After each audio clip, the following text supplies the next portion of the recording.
Hello, hello, hello, party people.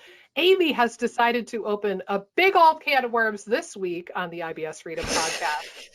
We are talking about Prokinetics. And I warn you right now, I am probably going to get quite irate, but I'm going to try to keep this applicable and usable, relevant information for all of you, because that's really why we're here on this podcast. But hello, Amy. Care to give a little bit of a backstory about what we're talking about today and a little bit of the why? Yes. Well, today we were supposed to be deep diving into hormones, which we will still be doing. We're just Well, tabling we'll this, do that later. we're tabling the discussion to a different time. But Nikki had texted me a couple posts from Dr. Ruscio or Ruscio, I'm not sure how to pronounce I forget. his name, but about him talking about how prokinetics are not actually needed as much as presumed for SIBO and IBS, in that, and then he gives some different options, and he makes the argument that, if you control the inflammation, the motility improves on its own, and uses elemental, which we've already described. We're not necessarily, not that we don't think it can't be an option, but it's something that's probably overused Mm-hmm. as a way to control the inflammation. So that's kind of, I would say, the gist of the argument. But he's basically saying that you don't necessarily need prokinetics.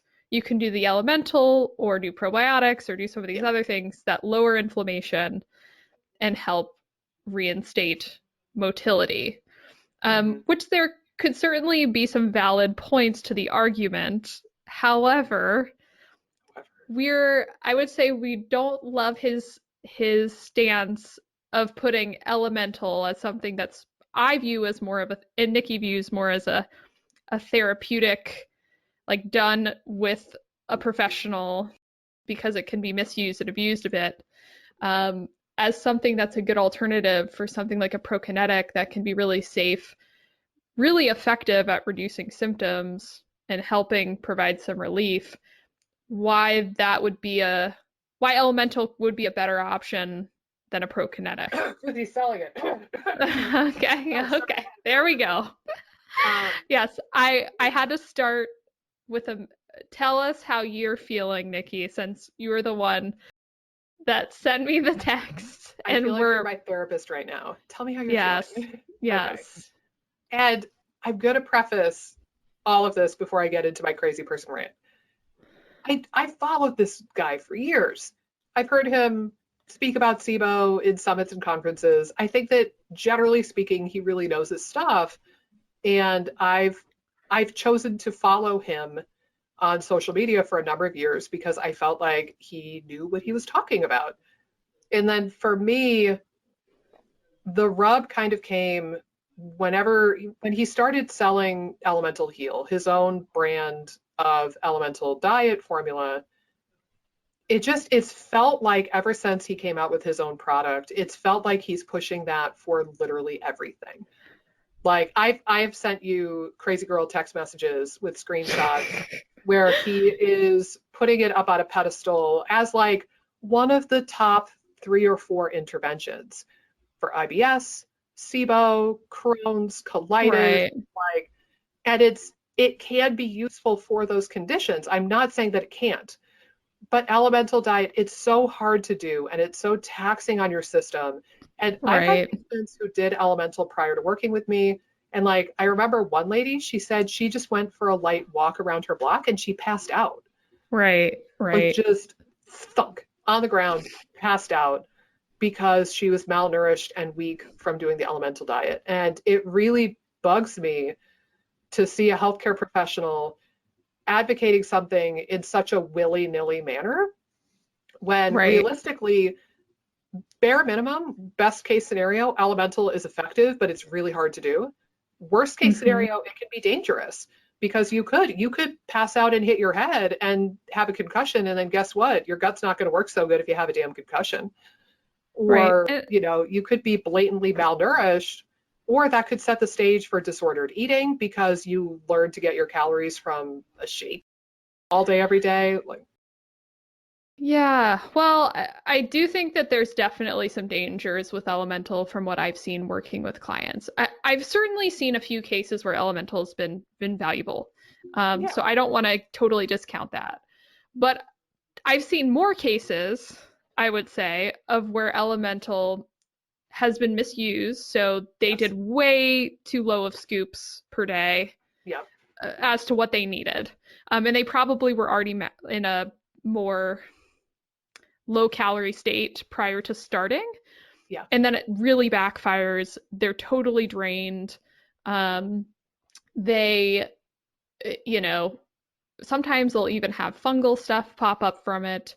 Like Yeah. there could be a lot of potential cons. And then I also think you're exactly right. It puts this idea in your head that you need to continue to starve everything. Like it Yeah. sort of sets It's the that ultimate precedent. scrutiny.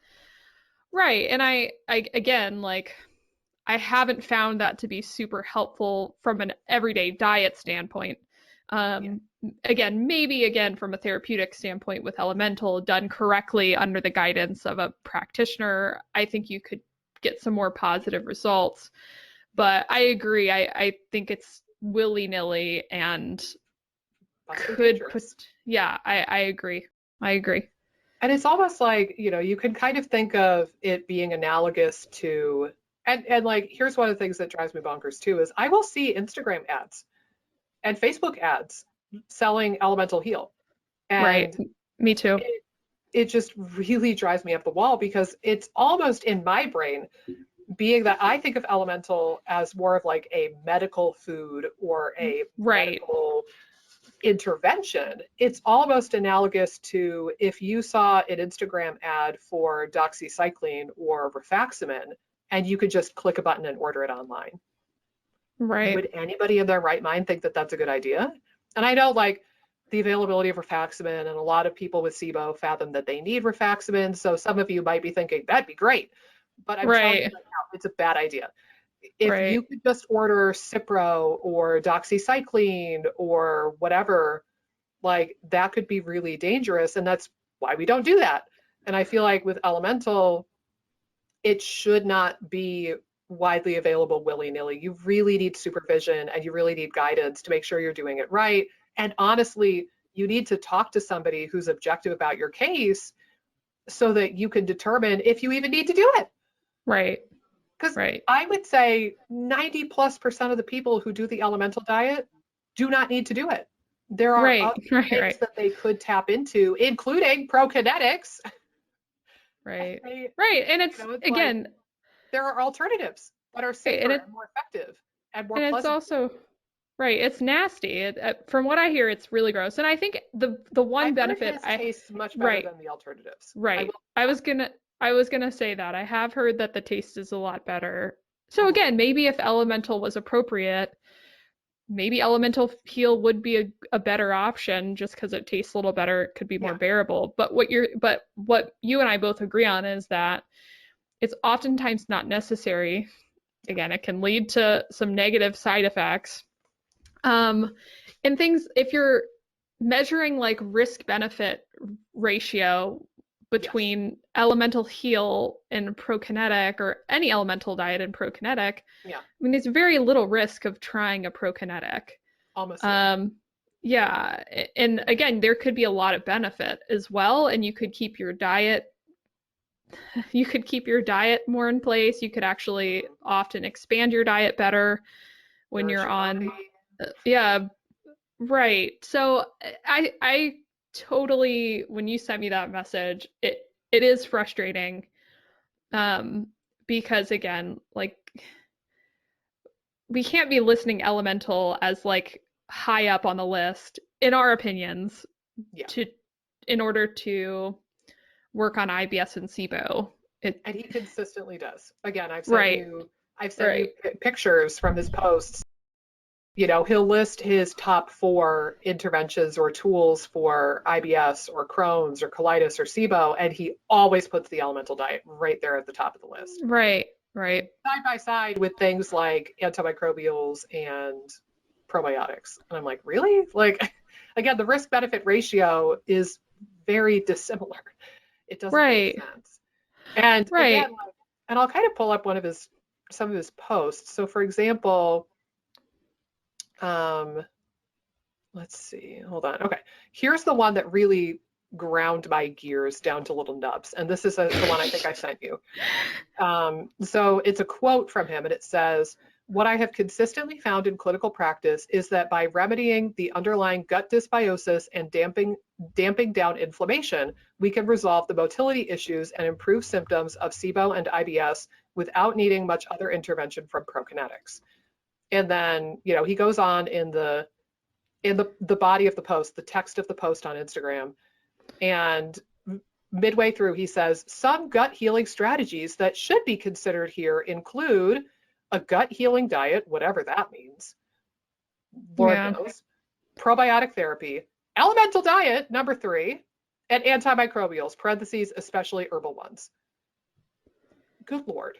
Like no discussion of stress management, no discussion of like making sure you're getting adequate nutrition or iron or any of the things we've talked about here on the podcast. And it's just, you have to really wonder the motivation and the conflict of interest when you see a pattern like this, where this particular clinician went from mentioning elemental diet for sure to all of a sudden putting it in every GD Instagram post, every podcast episode, anything he ever puts out, and pumping Instagram full of ads to sell his own proprietary product. Like, it really makes you wonder if a lot of this is motivated by money. And I don't say that to be flip, and I really hesitate to even say that about another human being. I really prefer to give people the benefit of the doubt, but I find it incredibly suspicious and dangerous, and it really frustrates me a lot. Here's another one. There was another one that got posted. The title on the text or the picture says Prokinetics for SIBO. And he says, "The prevalence of overt motility problems requiring prokinetic treatment might be overestimated in the SIBO community." I completely disagree with the caveat. When he says overt motility problems, I could maybe agree with that in the sense that, and we've talked about this, right? In conventional medicine, they're much better at diagnosing the things that are really overt and in your face and screaming at you. Right. So they might not diagnose subpar stomach emptying, but if you're to the point where you have gastroparesis, they'll diagnose gastroparesis, but they're not going to pick up on the subtlety before you get to gastroparesis. They're not going to diagnose, run-of-the-mill early stage insulin resistance, but they'll sure as heck diagnose you with diabetes once you develop diabetes. So it depends what he means by overt motility problems, but I've said this for a while now, and I stand by it. In my opinion, SIBO and IBS to a degree are motility problems above all else. You won't get SIBO, you won't get that overgrowth if you have proper motility. So the fact that you get diagnosed with SIBO, or honestly IBS a lot of the times too, the fact that you have that diagnosis automatically means that your motility is not working as well as it could. Is it overt? Is it diagnosable to the point where like a conventional GI doctor would put you on Motegrity or LDN or some sort of prescription prokinetic? Maybe not. But does that mean that you wouldn't benefit from other prokinetics or trying to improve your motility by working on your gut-brain axis or your vagus nerve or your sleep or your iron or your nutrition? Oh my God, those things are foundational for so many people. So it blows my mind that he's willing to throw the baby out with the bathwater, seemingly for the sake of selling his own damn product to more people. Yeah, well, and I will say that, I think that there's, which we've talked about before, that you want to work on inflammation at the gut lining to help improve motility, which he does make that point, and I think we're totally behind that. But at the same time, supporting motility with a prokinetic can lead to great outcomes. I mean, we've seen it.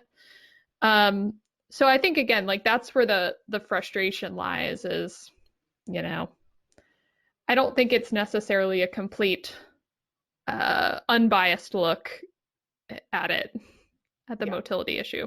So it's, it is what it is, but you're fired up. Nikki is fired up. And I'm a bit depressed because this guy has created quite the name for himself, mostly for good Yeah. reason. He has 65,000 followers on Instagram. These Prokinetic posts have hundreds of likes and comments. And there's going to be a lot of people out there in the internet now who otherwise might have chosen to try a Prokinetic or experiment with motility strategies, and maybe now they're going to choose not to do that. And then, I'm just picturing like the progression. Then these people, potentially months or years from now, are going to be in the position of, oh God, I have the worst case of SIBO ever. I'm a really hard case. Nobody has helped me. Nobody can help me. And, Right. and it gets to be a really crummy situation when you feel doomed or you feel like you have the most progressed, awful case in the world and there's no way you could ever heal from it. And it's like, I think that he's encouraging a lot of people to ignore something that could be really, really immensely helpful. Right. Right. And, and it's, for me, like with Prokinetics, most often, if somebody has been diagnosed with IBS or SIBO, or if they have a noteworthy amount of bloating, even if they don't have one of those diagnoses, I will almost always have them try out a bunch of different Prokinetics and just see what happens. And I was Yep. sharing with you before the call, I've done this, I call it Prokinetic speed dating. And I do it with all my students in FODMAP Freedom. I mail them the little tester bags so that they can all do it as they go through the course. I do it with the vast majority of my one-on-one patients. And when we do that, there's, I think, 7 different Prokinetics, maybe 8, that I have people go through 1 week at a time. So it takes a couple months to do this. But as you go through and you try out these different Prokinetics, literally everybody minus 2 people. I was sharing with Amy before the call, 2 people in all of, I've done this now with at least 100, probably close to 200 people now. Everybody aside from 2 people has found at least one Prokinetic that makes a notable difference in their symptoms. Right. And it works like that. Like within a day or 2 or 3, they'll notice a difference typically. So it's really hard for me to wrap my head around because I've seen this be consistently amazing for a lot of people. But here's the rub. Not everybody likes the same Prokinetics. And this is why I did a YouTube video in 2020. I think I titled it Best Prokinetics for SIBO, something like that, or Best Prokinetics for IBS and SIBO. And as I had people do the speed dating process, I asked them for feedback and I asked them which one was their favorite. And then I've been keeping track of that data in an Excel spreadsheet. And I've been gradually tracking that trend. And there is one, which I can talk about in a moment, but Motility Activator by Integrative Therapeutics, the most simple formula, it's 2 ingredients. That one wins about 50% of the time. So I even said in my YouTube video, if you're going to start with one Prokinetic, start with that one. It's the winner 50% of the time. You have pretty good odds. And then the other ones start clocking in, 15 or 10% of the time. And then there's some stragglers like Motil Pro, for example, that clock in around maybe 10% of the time. There has been no Prokinetic yet that gets selected 0% of the time. So I still keep all of them in the mix, but I've started to get a pretty good sense of what the favorites are at this point. Yeah, no, I mean, I think I haven't done anything as systematic as that, which it's really cool that you're tracking that data. But yeah, generally in my experience, Prokinetics have been really valuable, especially when you're talking about getting symptoms to a point where you can do things like broaden the diet and do some of these things that are going to be super beneficial for getting diversity up and getting good microbes up. Absolutely. Which then can promote motility. Right. The bacteria, if you feed your good guys, they will enhance motility. And then it's like, if you can break that cycle, if you can kind of throw a monkey wrench in that catch-22, you could break the cycle and you could get out of it. And then you might not need the Prokinetic for all that long. Right? You might only need that Prokinetic helping you for a period of a couple of months if you can broaden your diet and introduce some of these foods and get your good guys back up to where they need to be. Right. And I think, again, like, there might be aspects of Ruscio's protocol that, again, are promoting like certain microbes that would help with motility. We're just saying, again, the prokinetic can actually affect some of the underlying factors that make it easier to change the microbiome and to allow you to do other strategies like nutritional based strategies that are going to be helpful. But yeah, I really like motility activator as well. I think that's a simple but really effective formula. Yeah, it is the smallest capsules. Right. It's the lowest dose. It's 1 capsule twice a day. It's the lowest dose out of all the products. And it's a very simple formula. It's just ginger and artichoke. That's it. Mm-hmm. Nothing else. So it's been very effective. Again, about 50% of the time, that's the one that people land on and they really like it. But there's a lot of different herbs and medications for that matter too that can promote motility. And motility is a really complex thing. We're involving the vagus nerve, dopamine, serotonin, acetylcholine, maybe some other neurotransmitters. We don't even know who knows. But that's why there's no single supplement that can promote motility for everybody, probably. Because like somebody might have poor motility because of a lack of serotonin, and then the products that contain 5-HTP, for example, might be amazing for them. Right. Other people might be doing just fine on serotonin, and maybe they need more of like, liver and gallbladder related support. Like maybe that's why the artichoke leaf works so well. But there's all these different mechanisms that can stimulate or promote proper motility, and everybody's just a little bit different, which is why I have people try a bunch of them. Right. No, I think that that's such an interesting point. That, I think even beyond that, I even think sometimes the hormone situation is at play in motility too. Things like thyroid hormone that you want to be cognizant of that are a little bit more outside the scope of, the nervous system and the like the liver detoxification pathways, things like that. So, yeah, I think that it can be a little bit complex, but I've again found Prokinetics to be helpful, and I think that the herbal Prokinetics can be really helpful. And then how have you felt with pharmaceutical Prokinetics at this point? I have some patients who have done well on them. Right. Yeah. One of the people who didn't really notice anything tremendous from any of the Prokinetics, she went on to her GI doctor and got a prescription for LDN, and she thinks that is a really effective Prokinetic for her. So like that's one example. I know I have a couple of patients who are on Motegrity, and that seems to be helpful for them. Those are probably the 2 prescriptions that I've seen most people on, but it's still not incredibly common. I think most people, if I can get them on an herbal Prokinetic that works for them, I think that is, the top choice for most people, so that it's natural and you don't have to deal with like filling a prescription and getting the insurance to cover it and that sort of thing. But yeah, I've had some people who even combine the 2.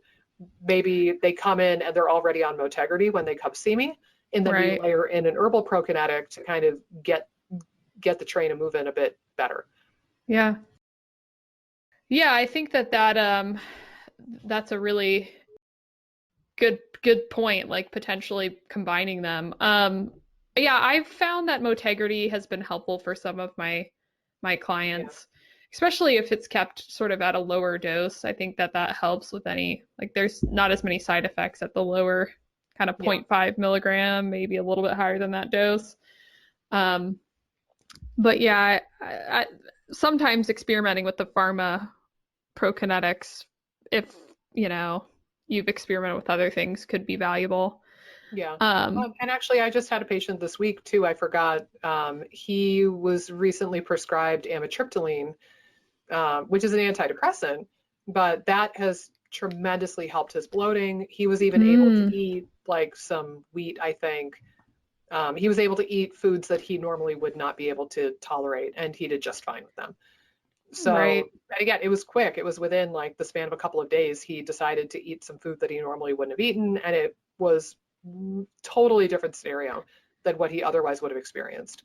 Right. So, you know, for him, it sounds like he needed the serotonin support more so. And maybe that's because he has dysbiosis and his gut bacteria are not producing enough serotonin. Maybe Right. it's because of some Right. gut-brain axis kind of stuff. Like he has struggled with anxiety and depression and otherwise in his life. So maybe there's some swirly genetic component or a gut-brain axis component, neuroinflammation, dysbiosis.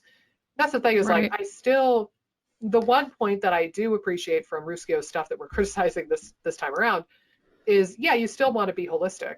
You still want to Right. dampen the inflammation and treat the dysbiosis so that you're ultimately getting to the root cause. But the two don't have to be mutually exclusive. You can do anti-inflammatory things and have somebody on a prokinetic at the same time and get them feeling better that much quicker. So Right. I'm not going to throw the baby out with the bathwater just because it's a little bit of a symptomatic band-aid in the moment Right. for some people. Like band-aids can still be really useful, especially if you've been sick for many years and you just want to be able to broaden your diet and get some wins, you know?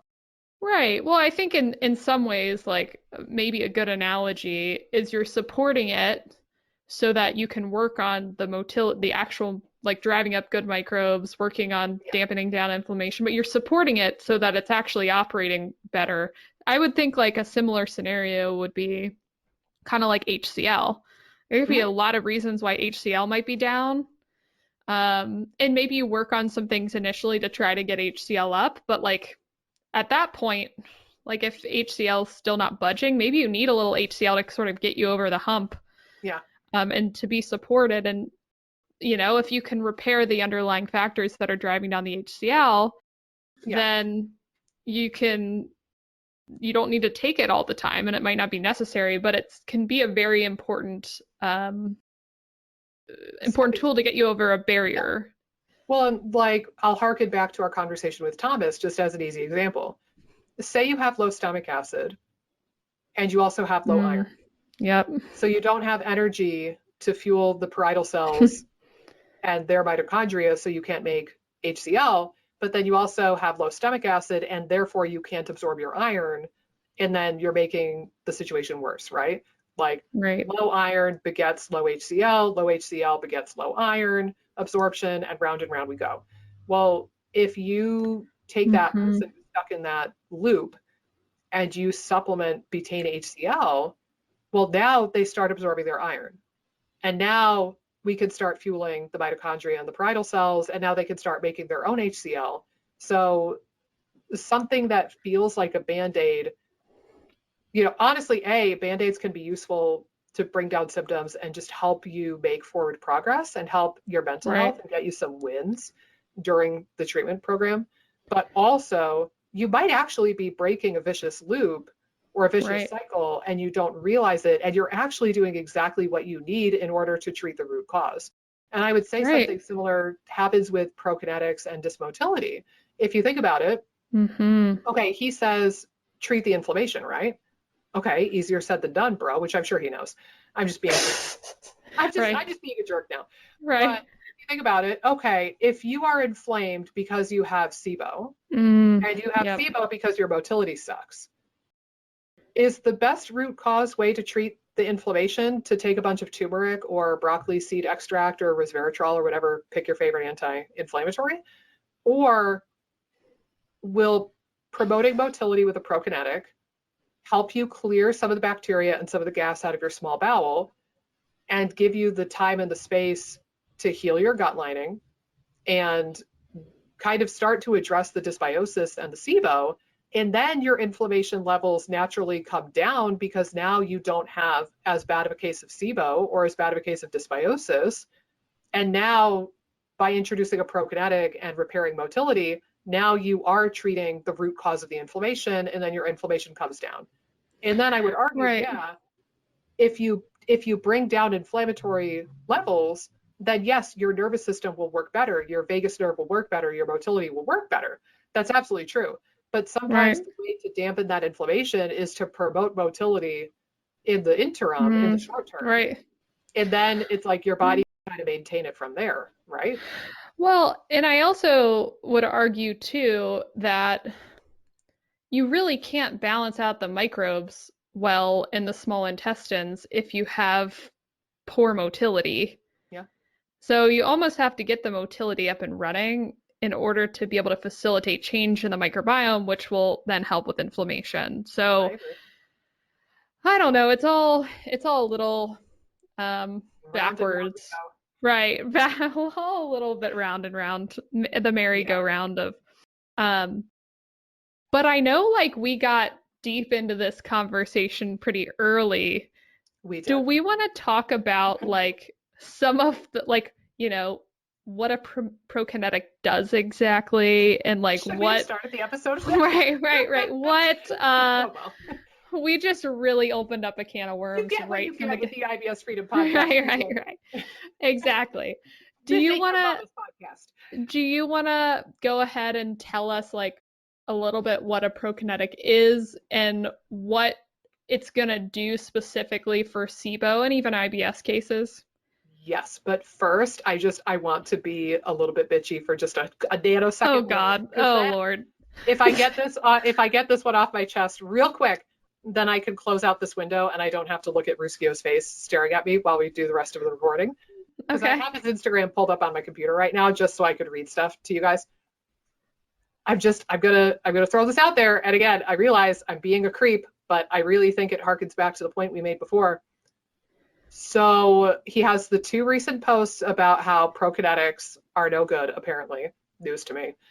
And then I kid you not, Amy, his most recent post, flash sale on Elemental Heal, 20% off. Get it while you can, girlfriend. It doesn't say that. But literally, I'm looking at the picture. It says, flash sale, 20% off our gut reset bundle. And it is what they call their triple therapy probiotic. I have not looked at that product at all, so I can't comment. And Elemental Heal. Mighty Yeah. convenient that you prep your Instagram followers by telling them that Prokinetics are useless and gosh golly gee, shouldn't you do the elemental diet instead? Right. And then you lead them right into the arms of their abusive ex-boyfriend, aka restricted dieting and the elemental diet. Oh my gosh. You're Son of a bitch, killing I can't me. get over this. You're Like, killing me. oh. Yeah. And then what kills me is I shared with you, I commented on one of his posts and I was kind of bitchy, honestly. Like I called him out on his bullshit. And then he called me and he was like, thanks for your comment, Triangle Guts. Parentheses, though, we should be nice or we should be civil, though, right? And I'm just thinking, no, you don't get the civil version of me anymore because you're encouraging people to be in this disordered eating realm and you're making people malnourished and you're pushing your bullshit product and like, no, you don't get the nice Nikki. Nice Nikki has left the building. Anyway, okay, now I'm done. Now I'm done. So okay, I'm glad we we made it through. the more professional and probably useful conversations for the podcast. So let's get back into the real nitty gritty. So a prokinetic is just something that promotes motility, and you can kind of think about it as promoting MMC function more so because there's different types of motility, right? Like stomach emptying is a type of motility. You have esophageal motility, small bowel motility, colonic motility, and you have these little waves that are like sweeping the debris out of the stomach and small intestine called the MMC. And that's really where the rubber meets the road with SIBO is the MMC waves aren't doing their job as efficiently as they could. And then you have these different waves of motility called peristalsis, where it's literally squeezing the tube and pushing the poo or pushing the food through the tube. And that's what we associate more so with bowel movements, for example. Like if you have more vigorous peristalsis or quicker peristalsis, you're more likely to have diarrhea. If you have sluggish peristalsis, you're more likely to have constipation. So it's the prokinetic thing and the MMC function is less related with bowel movements. But what I will say is that what I've observed, and this is real cool, when I have people try out the Prokinetics, always the conversation about bowel movements comes up. And what I've observed, again, over the course of like 100 or 200 people doing this. I need to probably go look at my data and get a hard number now. But what I've observed is that people who have IBS-D or have diarrhea predominant symptoms, when they take Prokinetics, they tend to say that they have fewer bowel movements or the bowel movements are better formed. Conversely, the people who have constipation or IBS-C will notice that the constipation gets better and they have more frequent or softer bowel movements. So it's almost like an adaptogen in the sense that it's not intrinsically stimulating and pushing it forward, and it's not intrinsically slowing it down. It's regulating, it's normalizing. And that's so freaking cool, because then it means that this is, again, a very safe and very effective thing that you could do no matter what type of IBS or what type of SIBO you have. It don't matter what microbes you got, doesn't matter what kind of things you got. You have free reign to try these Prokinetics with reasonable certainty that A, they will be safe, and B, they will help. So that has been at least my observation thus far. Again, I've collected data, and I've done this with at least 100, if not more people at this point. So it's pretty decent data set considering I'm just in private practice and I'm not actually a researcher. Although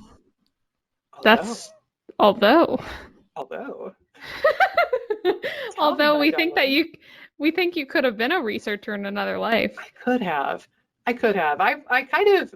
I'm tempted, but like, I don't know if I have the wherewithal. We'll see. Maybe the wind will blow me that way someday, but yeah, maybe. I could see myself being a psychiatrist or a psychologist in another life, because I find the human brain utterly fascinating. Yeah. And I like analyzing brain lesions, as I jokingly call them. So I could see myself being a shrink in another life too, but in this lifetime, I am here and now, and I'm delighted to be here with you.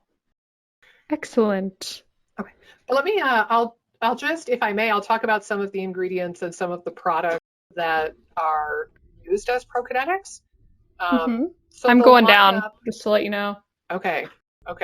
I'm not sure why, but I'm okay for it. I'm with you. So some of the Prokinetics that are available on the market right now that I've used, and I'll give you the brand name and the product name so that you can look these up if you choose to do so. Apex Energetics makes a product called Acetyl CH Active. It is not promoted as a Prokinetic in any way, shape, or form. Probably the only reason you ever would have called it a Prokinetic is because you watch my YouTube channel. Honestly, that I think I'm the only person using it this way. I accidentally discovered that this is a Prokinetic. Did I ever tell you that story, Amy? You did. Did I tell it on the podcast, or was that like in a Marco Polo? I don't remember now. Should I tell it again? Should I tell it again? Yeah, tell it again. Tell it again since it's relevant here. Sure. So Acetyl CH Active was formulated, and it's marketed as a memory support product, more so. Acetylcholine is a neurotransmitter that is used for other parts of the body, but largely they chalk it up to better memory. And it is involved in memory formation. And so when I was in grad school, we dabbled in all sorts of supplements and herbs, and like I was on that mission to heal my leaky gut, quote unquote, for that period of time. So I was placing orders with Apex Energetics like once a month at least at that point in my life. And when it came time for finals or board exams, I forget what it was now, but it was some big exam period of my life, and my best friend Mamie and I decided to take some Acetyl CH Active. Because Datis Karazian talks about how when he's like in his man cave and he's writing up programs and lectures, formulating and really going into his zone, he will take a bunch of Acetyl CH Active, so his brain is like on fire, working good. So we were like, yeah, let's be like Datis, right? Like he's a rock star or something. We're like, yeah, let's be like him. So we each got some Acetyl CH Active, started taking it, and Datis always says with neurotransmitter support, start with a low dose and then play with it and see what happens, because it could be that you feel a benefit at 1 capsule a day. It could be that you need like 8 a day. We don't know. Just try. So we start playing around with it. And I, at that point, I'd gotten up to taking like 6 per day, like 2, 2, and 2. And I thought like, doing something. I don't know. I finished off what I had and then I discontinued it and I didn't think much of it. And then about a year later, I think it was board exams. A year later, we had the next part of our board exams coming up and a lot of us were studying for that. And I decided, okay, I'm gonna take more of that just as an insurance policy to make sure that I do great on boards. And I went right back up to my previous dose. Like I went up to like 2 capsules 3 times a day or 3 twice a day. I forget what it was. But I went right back up to that dose that I had established before. I didn't know that the company reformulated it slightly and made it stronger in that period of time. So I went up to the dose that I thought I could do, and I accidentally overdosed. But I didn't know that initially. I did not know. So I go to school and sit down in class, and all of a sudden, it kind of hits me, and I realize every muscle in my body is twitching, like my arm muscles, my leg muscles, everything is twitching and like fasciculating. I was like, oh. And then I'm getting really dizzy. And then I'm getting queasy because I'm dizzy. And I'm kind of like, you can't see me if you're audio only, but if you're on YouTube, you can kind of picture it. I'm like this. I'm like hunched over with my elbows on my knees and I've got my hands on my head and I'm just like, what do I do? And I must have looked like utter shit because my friend AJ kind of taps me on the shoulder behind me. He's like, are you okay? I was like, I don't think so. No. And he's like, okay, you should go. And we, of course, we were in the class with the one professor who, I kid you not, was an ex-Marine. And he acted like he was in the Marines still. Love the guy. Hi, Dr. Losak, if you're listening to us. But Dr. Losak, he was a Marine and he kind of treated us like his troops in some ways. And like we were in this class and I knew that if I left the class, he would call me out. He'd be like, he wouldn't say this, but just to give you an idea, like, where are you going, soldier? Like he would do something like that. Like he would call me out. And I was like, I can't handle him calling me out and like talking to him right now. So my friend AJ, to his credit, he was like, no, it's cool. I will cover. If he asks where you're going, I'll cover for you. And I'll tell him that you don't feel good and you got to. I was like, thanks, AJ. So I leave the room. 5 minutes later, I'm sitting out on a bench outside the room because I was like, I don't even know if I can get home. All my classmates come out of the room. I was like, oh God, they came out for me. Dr. Losak forgot that he had to take us to the clinic for clinic orientation that day because it was like right at the beginning of our clinic rotation time. Right. So everybody leaves in a parade and Oh my gosh. Losak is like, come on, Nick, we have to go to the clinic. I'm like, oh crap. Clinic orientation? I can't skip that. Like tomorrow's my first day of clinic. Oh God. So I was like, okay, I'll push through it. Well, again, I'm dizzy. I'm nauseous. Now at this point, my gut is like, all the noise is coming from my abdomen. Every muscle in my body is twitching. And I'm like, I think I'm dying.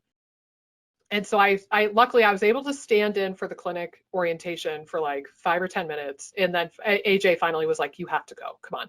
And I think he gave me a ride home, but I went home and I'm like laying in my bed thinking I'm dying. I'm straight up dying.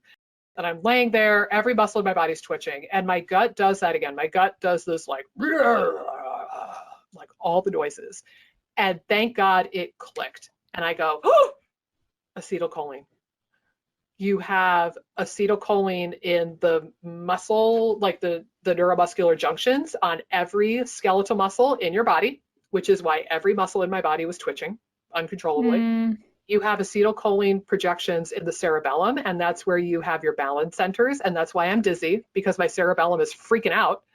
Right. You have acetylcholine projections in the entire vagus nerve.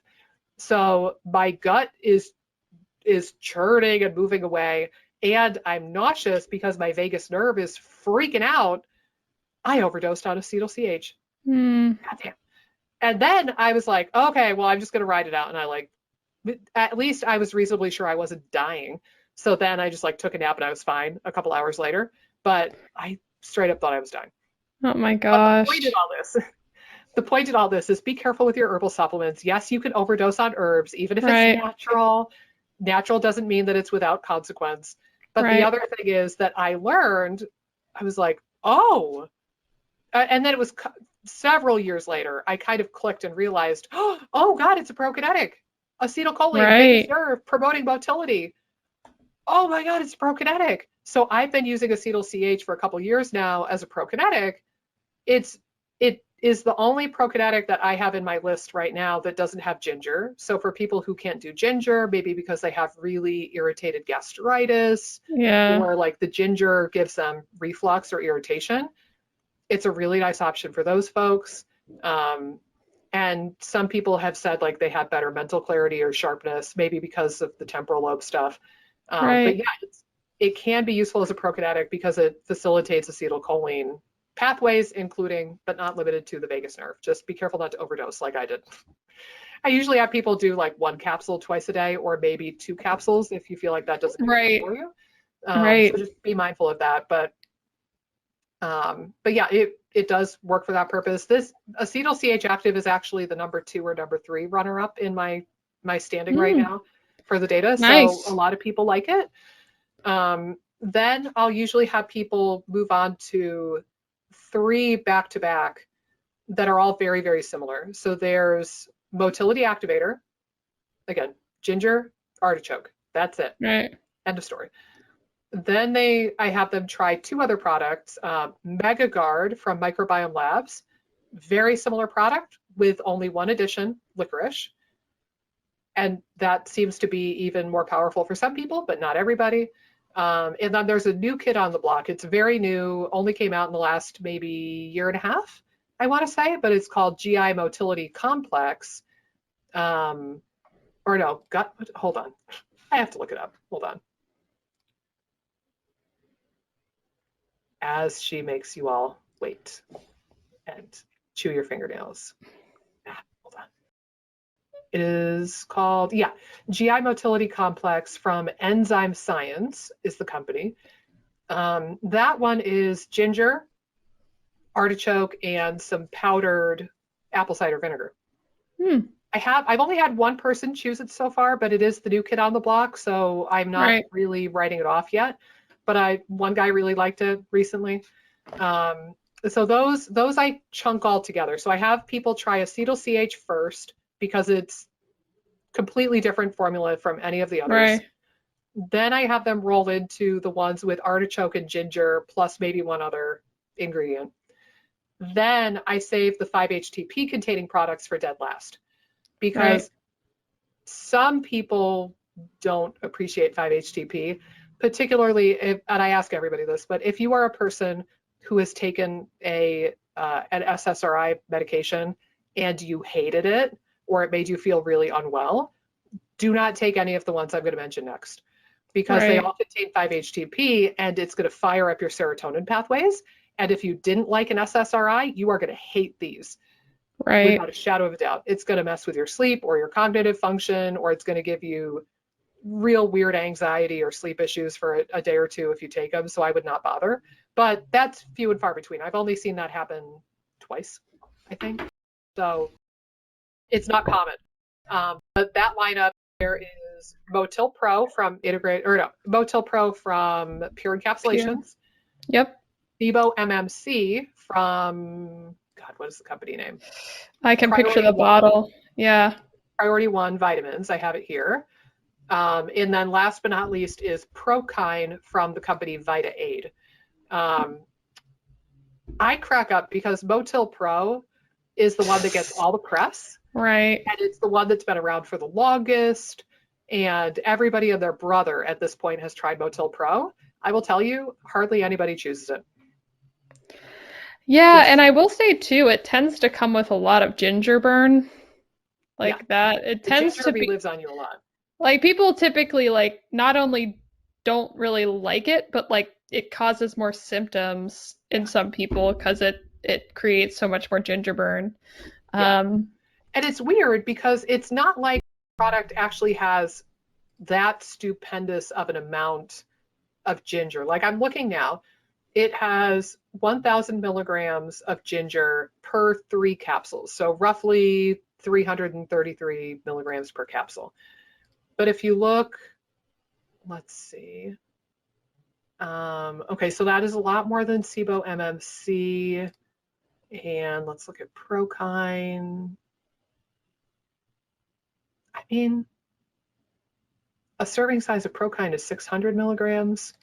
I don't know. Mhm. It's not outrageously high on the dose of ginger. So I don't know if they formulate it or extract it in a different way, or if it's just the sheer quantity. But yeah, a lot of people complain about ginger burps and ginger burn Yeah. from that one. Yeah. I would say last time I looked at the numbers, maybe about 10% of people end up liking Motil Pro and sticking with that one. So Yeah. it's definitely not a fan favorite. Um, the I still have people try it because it's not to say it's not without its fans, but it's just not one of the more popular ones when I've experimented with it. Um, SIBO MMC has 5-HTP, ginger, but then also has two pretty unique ingredients. It's got some jujube seed and some prickly ash bark. So Mhm. and a little bit of flax. So that's kind of a unique formula. And then Prokine is pretty unique too. It has some of the standard kind of stuff. It's got, um, pardon me, some 5-HTP, ginger, but then it adds in some things like chamomile, cinnamon, peppermint, gentian, and a little bit of benfotiamine, the fat-soluble version of vitamin B1, which I think is Mhm. brilliant. Um, Yeah. and then it's got a little bit of like folate, B12, B6. So Prokine is the most complex formula, but it's intriguing because it's got the addition of the chamomile, which is a prokinetic in of itself, and it's very gut soothing. Peppermint, which can help with gas and bloating. I don't think it's a prokinetic intrinsically, but it can help with gas and bloating. Gentian, which can help with HCl production, so it might act as a prokinetic in that sense. Um, I don't know why the cinnamon is in there, honestly. I'm kind of intrigued. I really don't know why they added cinnamon Right. because I don't know if cinnamon is a prokinetic in any way, shape, or form, and I don't think it's a carminative. So I don't really know why they put that in there.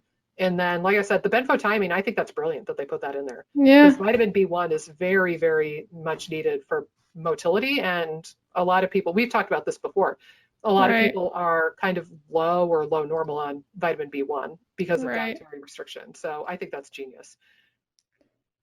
Yeah, I think that the there's one other one that's also integrative therapeutics. Hmm. The heartburn advantage, it's newer too. I don't know if you've heard Huh. of that.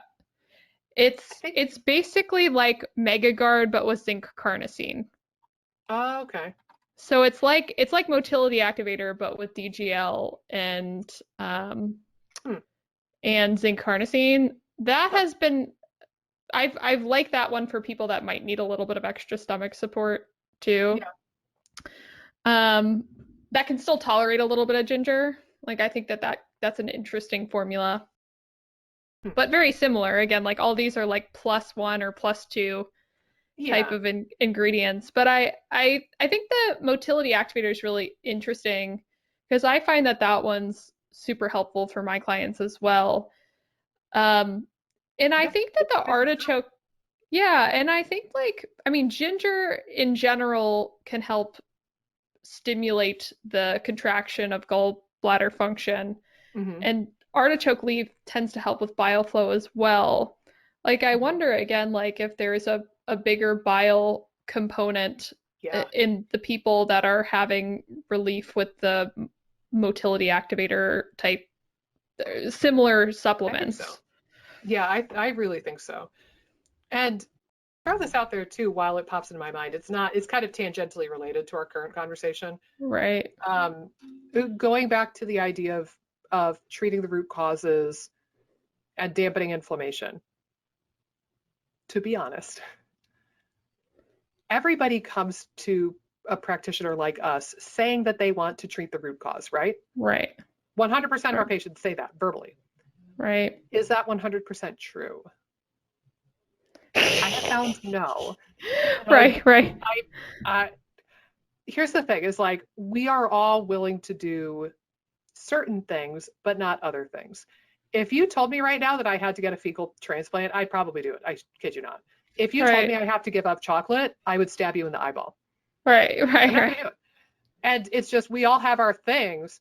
So like I remember a woman, for example, and I might have told you about this woman, had SIBO, very bad IBS symptoms and SIBO for many, many, many years, diarrhea predominant, She had done antimicrobials, antibiotics. The candy Bactin products actually seem to work reasonably well for her. She's the one and only person, by the way, who has actually liked them and thought they did anything for her. Mm, Everybody else I've ever tried the candy Bactin products on did not think they worked. So that's mm, another topic for another day. But she kept needing the antimicrobial support over and over again. And we felt like we were spinning our wheels until she introduced betaine HCl.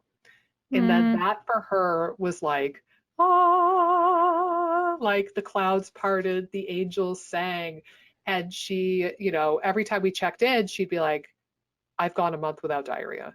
I've gone 2 months without diarrhea. I've gone X amount of time without diarrhea. And we were like, yes, we got it. And she didn't need the antimicrobials. She was able to open up her diet a bit more. And like, we did it, right? But here's the thing. Did she want to address the root causes of the low HCl? Not really. This Right. woman, like, and it's like, whatever, it's your journey, not mine.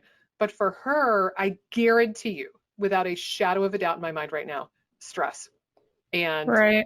lack of mindfulness in her eating were the two culprits behind that. She, she worked, she had two boys who are very, very, very, very active in sports. Like both of them played like 3 sports.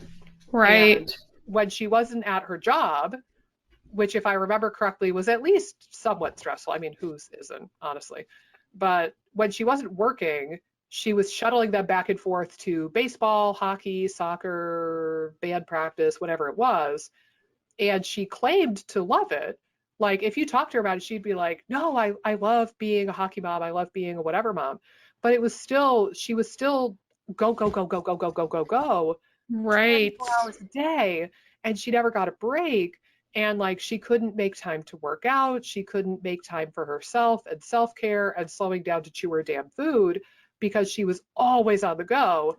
And I tried to bring this up in various capacities over our time together, and she was not having it.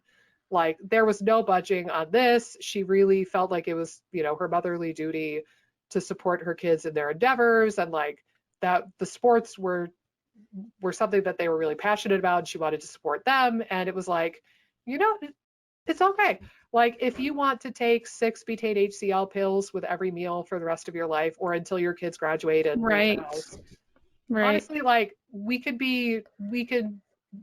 judge people for their decisions all day, but like if that's doable for you and you're frankly not willing to budge on your scheduling and your go go go lifestyle and how busy you are and how stressed you are, whatever, man. Celebrate the victories that you Right. have. I'm just excited for you that you don't have diarrhea all the time. So Right. Right. it's like, and I've seen stuff like that pop up where like some people are willing to do certain things but not other things. So Right. if you know, for example, that one of your root cause for SIBO or IBS flares is stress, and you're not willing to quit your job or work on your marriage or do whatever you need to do to manage your stress better, if you're not willing to do some of those things that you need to actually really get to the true root cause of your stress, I think it's perfectly reasonable if you use betaine HCl or Prokinetics or Right. adaptogens or nervines to band-aid that issue, because it's your life, it's your journey, it's your experience of this world and this planet. And if that's what, I don't know, if that's what makes you happiest or gives you the most fulfillment, or if that's what you could do right now and that's doable for you, fine. I'm not going to judge you. Right. Right. But like, there's that element with Prokinetics, like, yeah, if you treat the root causes, you won't need the Prokinetics. Yeah, maybe. But like, are you Right. really honest to God willing to do what it takes to promote motility? Are you willing to chew your food until it is a disgusting paste every meal, every bite of every meal for the rest of your life? Right. And like, are you going to chew every bite of meat 30 times? And are you going to chew every other bite of food at least 10 times for the rest of your life? Maybe, maybe not. Right. Are you going to develop like a meditation or a breathwork technique, practice, or are you going to go for acupuncture every week, or are you going to get a massage every couple weeks? Like, are you going to do these things for self-care so that your gut brain axis isn't constantly bugging out? I don't know. Right. Like, if Well, yes, awesome. If no, it's all right.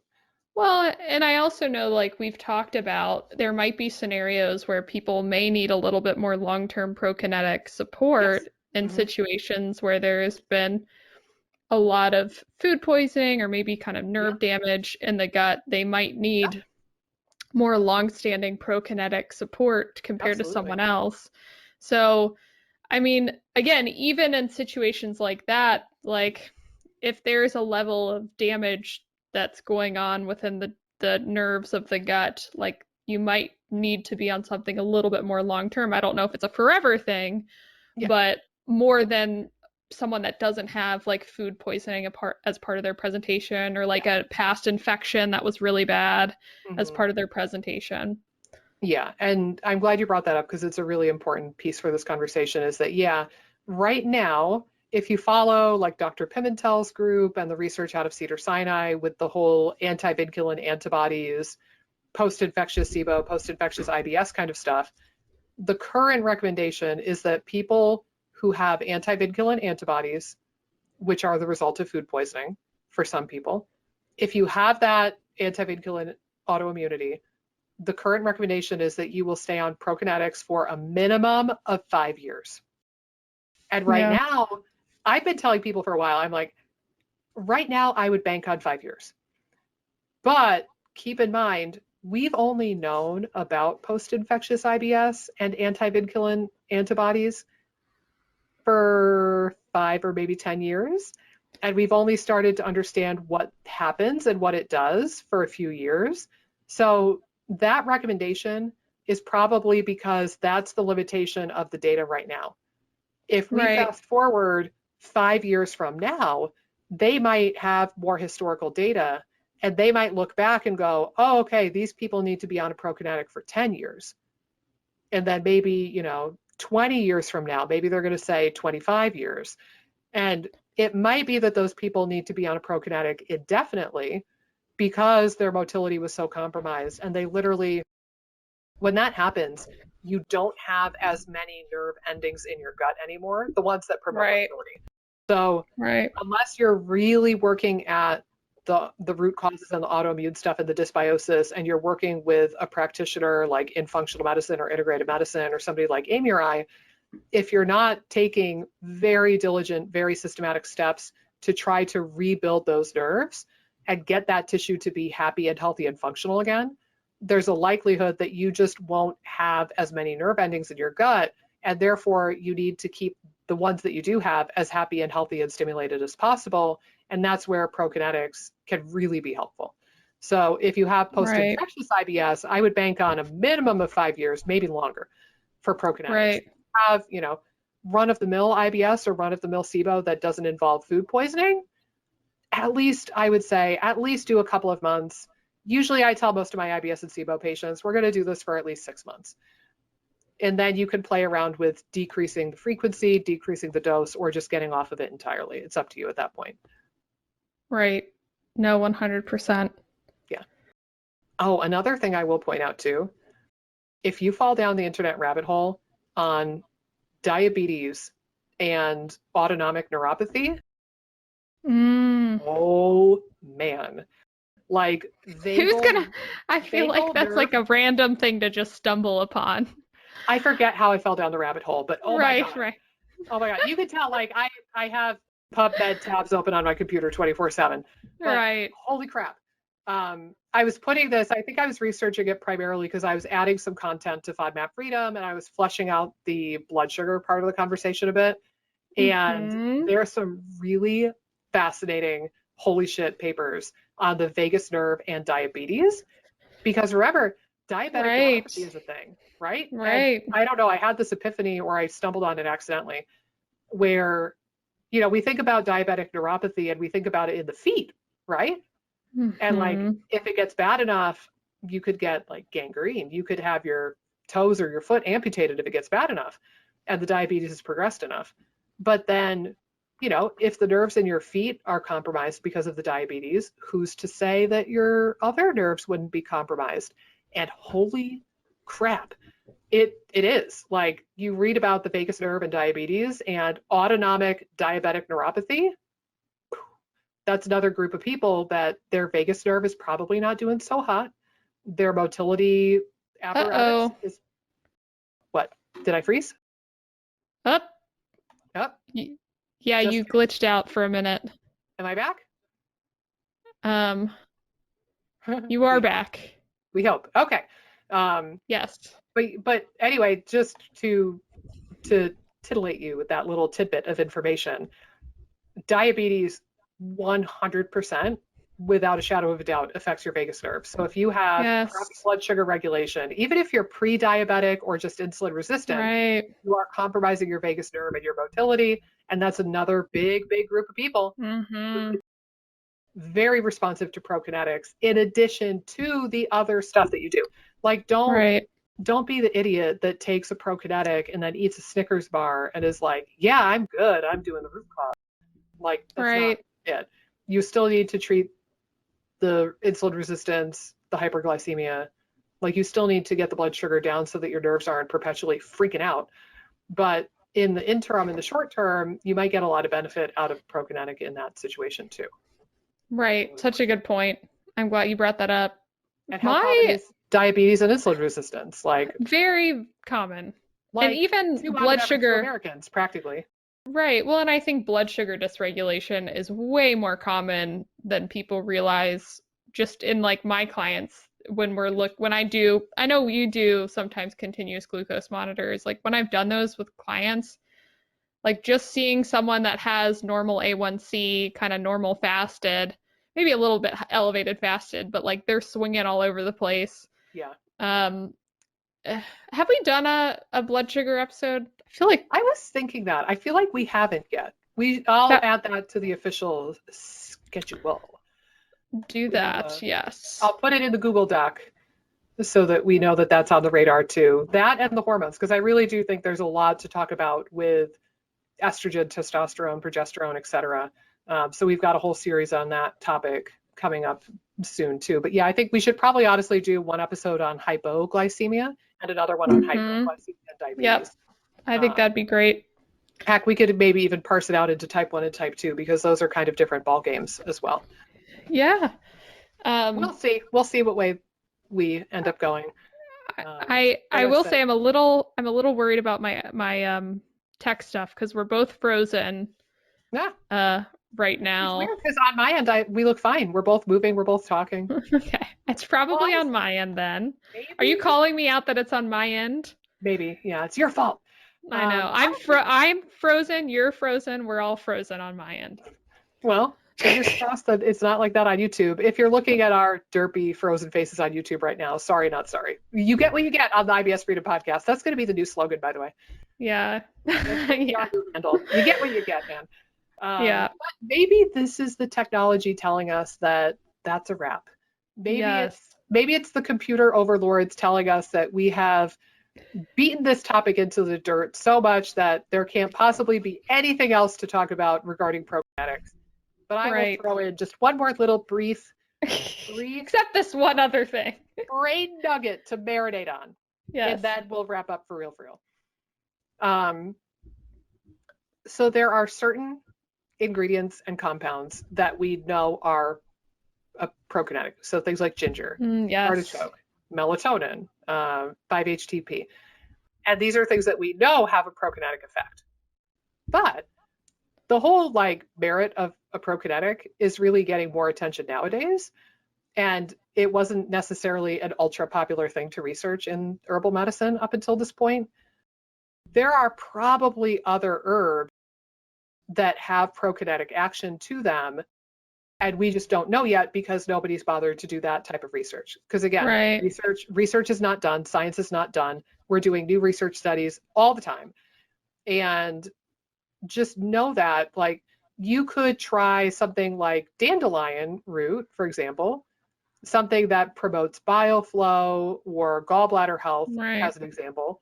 You could do something thinking it's helping your gallbladder, but then it ends up having a prokinetic effect kind of indirectly / directly. So it could be that things like that, or things like gentian, like I mentioned, because it stimulates HCl production and enzyme production. It could be that things like gentian root are prokinetic as well, And we just haven't fully wrapped our heads around what that means yet. So Right. just because you type into PubMed herb name plus Prokinetic and nothing comes up, it doesn't mean that it's not a Prokinetic. It might just mean that there's no research on it yet. So if you have reason to believe that an herb is helping you or a supplement is helping you, and you're trying to wrap your head around why, just keep in mind, science isn't done, research isn't done. It could be that we just haven't done that research to flesh that out yet, and that's okay. So follow your gut above all else, and beware of internet gurus. Ourselves included. We're all the humans, so sometimes we might say things that are inaccurate, but gosh, we try to be accurate here on the IBS Freedom Podcast if we can. We do. But on that note, that was my last little brain nugget to share. Amy, anything else, or shall we wrap it up? I don't think so. Okay, could you see me? Am I unfrozen, by the way? No, we are both frozen, although our frozen faces are not that bad. Like, it could be much worse.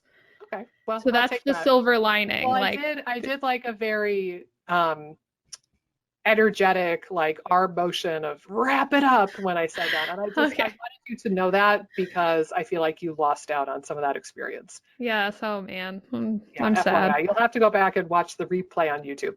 But yeah, I'll have to. Guys, I think that is officially a wrap. So in conclusion, Prokinetics are so great.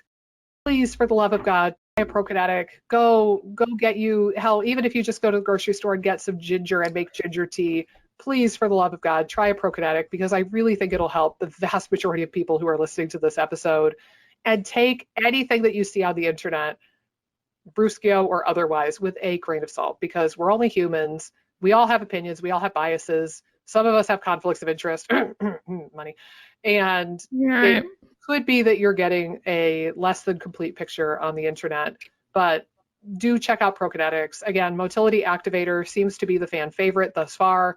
If you want the full breakdown, I've got the whole video on my YouTube channel. I think it was titled Best Prokinetics for IBS and SIBO 2020.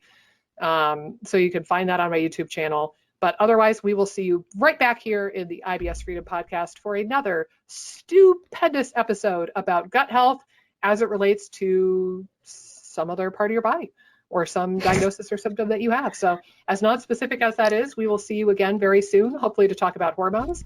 And as always, please give our channel a like, a thumbs up, a comment, whatever it is that you do. 5 stars if you're on a podcasting app. And if you could share this episode or another episode with all your friends, we would deeply appreciate that as well. Thank you so much, and we will see you next time.